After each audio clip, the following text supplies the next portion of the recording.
Welcome, everyone. Today we are beginning our journey through Kubernetes Services and Istio, a practical guide for AKS.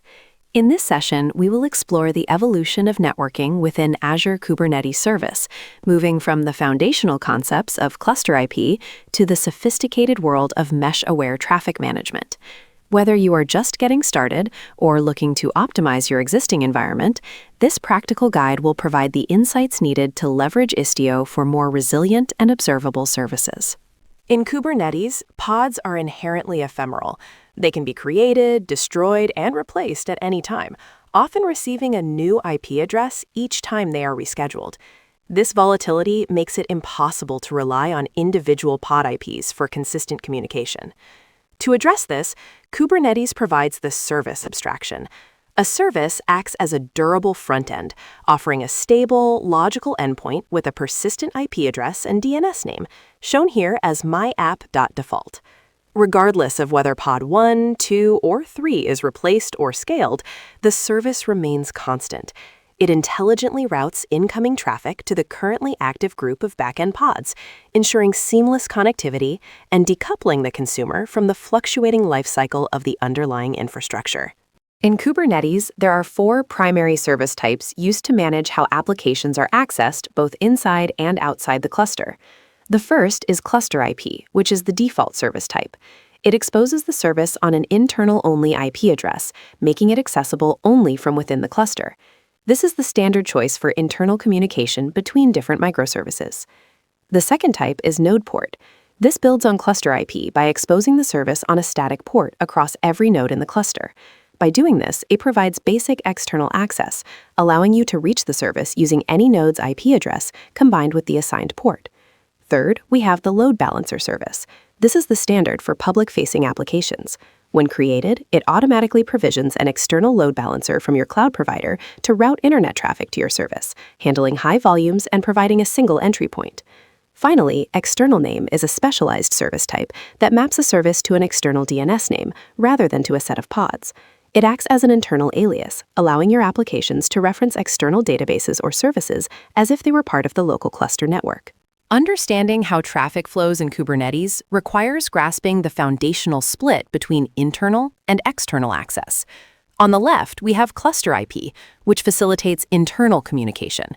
This is the default service type and provides a stable IP address that is only reachable from within the Kubernetes cluster itself.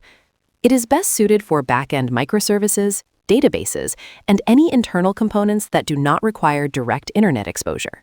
As the diagram illustrates, it allows a front-end pod to securely communicate with a back-end pod without leaving the cluster's private network.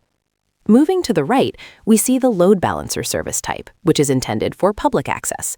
This service bridges the gap between the internet and your cluster by automatically provisioning a load balancer from your cloud provider. It provides a stable external IP address, making it the preferred choice for public-facing production web applications. In this workflow, an internet user's request passes through the cloud load balancer into the cluster service, which then routes it to the appropriate backend pods. By leveraging both ClusterIP and load balancer, we can effectively secure internal traffic while providing reliable entry points for our users. Let's take a look at the 4 primary types of Kubernetes services and how they manage network traffic within and outside a cluster. First, we have ClusterIP, which is the default service type. It provides reachability only within the cluster, making it the ideal choice for internal communication between backend microservices and databases that should not be exposed to the public internet. Next is the node port service. This method exposes the service on each node's IP at a static port. While it enables external access, it is primarily used for simple development testing or in non-cloud environments where a managed load balancer might not be available. For public-facing production web applications, the load balancer service is the standard approach. It integrates directly with cloud providers to provision an external load balancer, offering a stable public IP while maintaining the internal connectivity required for regular cluster operations. Finally, external name is a unique service type that maps an internal service to an external DNS record rather than using selectors. This is particularly useful for mapping internal cluster calls to an external API or database, allowing your applications to reference these external resources as if they were local services. In an Istio-enabled AKS cluster, the standard Kubernetes service types still exist, but their roles shift significantly to accommodate the mesh's capabilities. On the left, we see the traditional model, where a service manages discovery and routes traffic directly to the backend pods. This is the baseline behavior typical of a standard Kubernetes environment.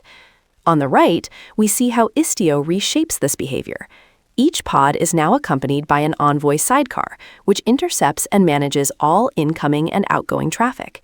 In this architecture, while the Kubernetes service still acts as a mechanism for discovery, the actual traffic management, security policies, and observability are handled by these sidecar proxies. This transformation creates a decentralized but highly controlled communication layer, effectively turning a collection of services into a robust and observable mesh. Let's look at how we can modernize our ingress strategy by consolidating traffic through a single gateway. In a standard Kubernetes environment, the traditional approach often requires creating a separate type load balancer service for every single public-facing application. As an organization scales, managing multiple cloud load balancers becomes complex, expensive, and difficult to secure consistently. Istio introduces a more streamlined architecture. Instead of multiple entry points, we use one load balancer service for the Istio Ingress Gateway. This gateway acts as the new front door, a single, centralized, and highly configurable entry point for all cluster traffic. As illustrated in the diagram, external traffic hits the Azure load balancer, which then passes it to the Istio Ingress Gateway. From there, the gateway intelligently routes requests to various backend services, such as our API service or web app service. This entire behavior is governed by an Istio Gateway resource. This resource allows us to define specific ports and TLS settings for all public traffic in one place, ensuring a consistent security posture while significantly reducing the operational overhead of managing cloud infrastructure. Let's look at how we can secure internal traffic automatically using MTLS. For services defined as type ClusterIP, their primary role remains unchanged. They enable essential pod-to-pod communication within the cluster. However, the security model shifts significantly when we introduce Istio. On the left, we see the standard behavior without Istio. When a front-end pod communicates with a back-end pod through a ClusterIP service, the traffic is transmitted as plain text HTTP. This poses a security risk, as internal network traffic is unencrypted and potentially vulnerable to interception. On the right, we see the same architecture with Istio implemented. Even if your application code is written to speak plain HTTP, the Istio sidecar proxy, represented by the purple icons next to the pods, automatically intercepts all outgoing and incoming traffic. It wraps this traffic in mutual TLS, or MTLS, which ensures that every request is both encrypted and authenticated. This provides robust zero-trust security for your internal services without requiring any changes to your application code.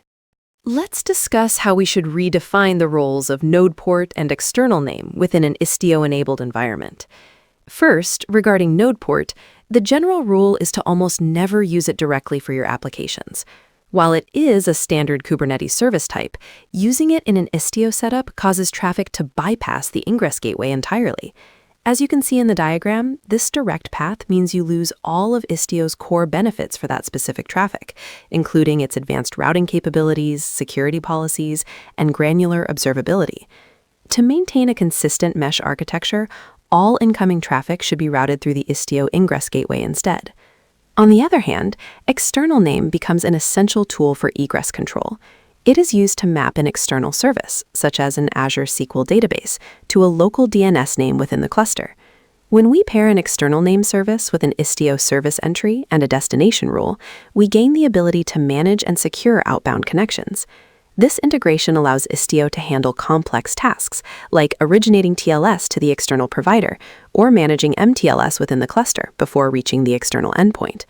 Essentially, this approach brings external dependencies under the governance of the service mesh, ensuring that outbound traffic is just as secure and observable as internal traffic. This diagram illustrates a typical traffic flow within an Azure Kubernetes service cluster integrated with Istio, highlighting how traffic moves through different components and the security measures applied at each stage.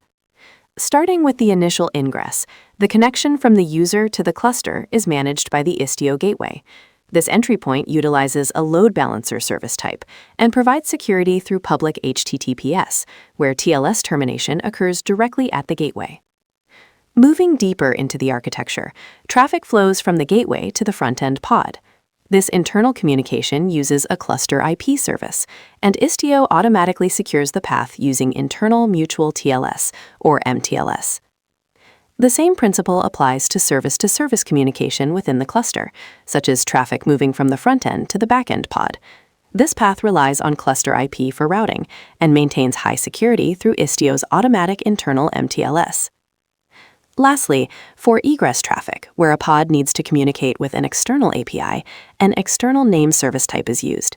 In this scenario, Istio performs TLS origination, ensuring that outbound requests are encrypted before they leave the cluster environment. While Istio is widely recognized for its excellence in managing Layer 7 HTTP traffic, its capabilities extend far beyond that. The service mesh is fully equipped to handle non-HTTP protocols, providing robust management for workloads like NATs, RabbitMQ using AMQP, and Redis. In fact, Istio can manage any raw TCP-based workload, ensuring that your entire infrastructure benefits from the same level of observability and control. The key to successfully integrating these services lies in proper configuration. Let's explore the specific steps required to test and manage these types of connections within the mesh. To ensure successful TCP routing in your mesh, there are two key configuration practices to follow. First, explicit protocol naming is essential. For Istio's proxy to handle traffic correctly, you must name your service ports with a recognized protocol prefix. In the example provided, you can see the port named either with a prefix like TCP-NATS or by using a known protocol name directly, such as NATS. This explicit naming ensures the proxy applies the correct routing logic for the specific traffic type. Second, consider using permissive MTLS to simplify initial development and testing. By setting Istio's peer authentication to permissive mode, your pods will accept both MTLS and plaintext traffic simultaneously. The primary benefit of this approach is that it simplifies the use of testing tools that may not be mesh-aware, allowing you to validate connectivity without the immediate overhead of strict security requirements. Connecting to a Kubernetes cluster from your local machine is essential for development and debugging, and we can categorize the most effective methods into three distinct approaches. The first, and often the quickest way, is using kubectl port forward. This command creates a direct tunnel to a specific pod or service, bypassing the ingress gateway entirely. It is the preferred choice for rapid, direct debugging when you need immediate access to a service, as demonstrated by the command to forward traffic to a NAT service on port 4222. The second approach represents the production path, using Istio Gateway in TCP mode. Unlike simple port forwarding, this method allows you to test the full, real-world traffic path. It requires the configuration of gateway and virtual service resources to manage raw TCP traffic, ensuring that your local testing environment mirrors your production routing logic as closely as possible. Lastly, for the seamless integration, we look to telepresence. This approach bridges your local machine with the cluster network, providing a transparent connection. Its primary advantage is enabling the use of in-cluster DNS names, such as natservice.default.svc.cluster.local, directly from your local terminal. This makes your local environment behave exactly like a native component within the cluster.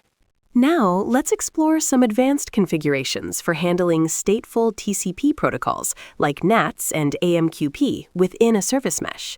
The first common challenge we encounter is dropped connections. This typically happens because Istio's sidecar proxy, Envoy, has default idle timeouts that are often too aggressive for the long-lived connections required by message queues. To resolve this, we can increase the idle timeout within the connection pool settings. As you can see in the destination rule example on the left, we have specifically extended the TCP.idle timeout to 1 hour for the NAT service to ensure stable, long-term connectivity. The second challenge involves routing to multiple backend instances through a single load balancer IP address.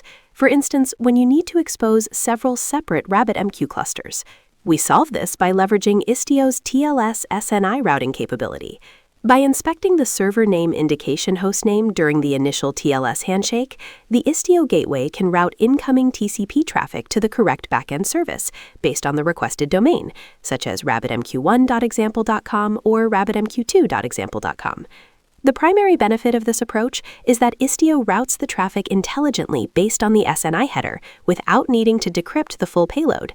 This preserves end-to-end encryption while simplifying your infrastructure by multiplexing several services behind a single entry point. This mental model outlines the evolution of service connectivity from standard Kubernetes to Istio, with specific considerations for TCP traffic. We start with the Kubernetes foundation, which relies on a straightforward pattern. Use load balancer for public-facing entry points and ClusterIP for all internal service-to-service communication. Moving to the Istio transformation, the goal is to consolidate public access through a single load balancer gateway. By maintaining internal services on ClusterIP, we leverage Istio to automatically inject MTLS security and gain granular traffic control across the entire mesh. For the non-HTTP application, specific configurations are necessary. When dealing with TCP traffic, like NATs or message queues, ensure service ports are named with the TCP prefix for proper protocol detection. Use a dedicated TCP gateway for external connectivity. For development and testing, Port Forward provides the fastest feedback loop, while Telepresence offers full environment integration. Finally, remember to account for idle timeouts to maintain stable, persistent connections.